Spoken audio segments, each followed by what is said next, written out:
So I already did a vid just now, and I deleted it. I didn't upload it, I deleted it because I think it was too long.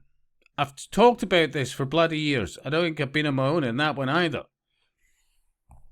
I mean, 15 plus years ago I was saying, there's going to come a time, not that far away, when you're going to go into a pub, and you might be going to another pub. And then at some point, whoever's behind the bar says, sorry, till says no, you've had your allotted amount. And I kept saying at the time, look, you're not working it out. But I can pay cash, Scott. That's going to go. That's cashless society. But up until there is no cash, right? Before then, digital ID, like, think about the 18-year-olds or just slightly over that have to, provide some form of ID. If it's just on their phone, and it will start off like, you've no obligation to do this. And then, very quickly, it'll be, there is obligation to do this. And you're thinking, I'm an older individual, they're not going to ask me. And then some pish is going to be kicked about with, well, isn't that just discrimination of some kind, just because I'm younger and, And you've seen it for years. All those numpties in very different generations. The casual aspect of, well, why do I need money? I mean, remember, there's thieves about all the rest of it. Although I would say, isn't it scary that phone thefts should be something you should be more concerned about? But no. It's convenience.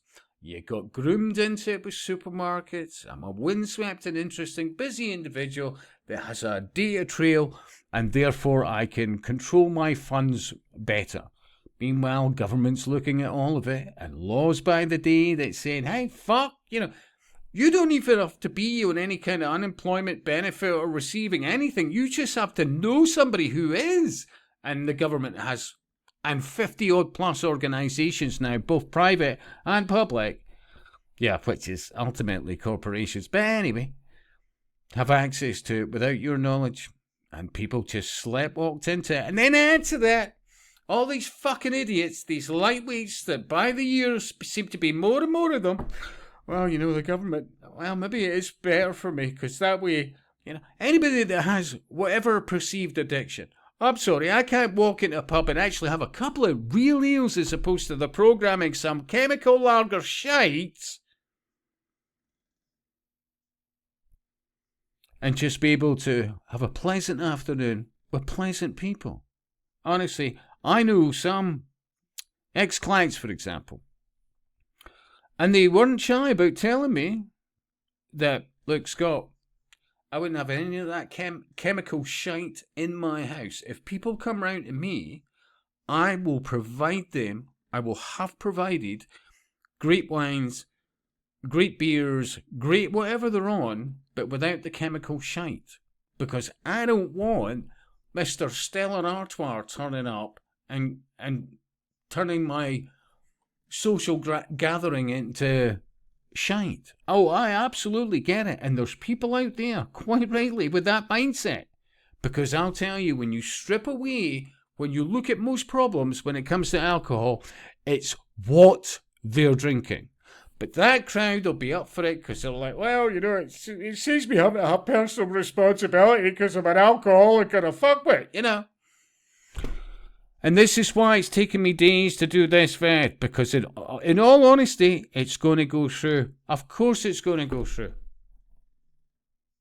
As opposed to people just taking personal responsibility and saying, because I'll be honest, I was there at one point myself. At one stage in my life, drank Bacardi and Diet Coke. Oh my God. What a combination. Not the best of times for me. Real ales, absolutely a different individual. Totally and utterly. Yeah, and a hell of a lot healthier for you, yeah. But no. It's all about, the abrogation of any kind of personal responsibility, ultimately for the good of all. And if it causes less crimes, are you seeing less crimes these days? And we've got far less pubs. Yeah? I'll speak to you soon.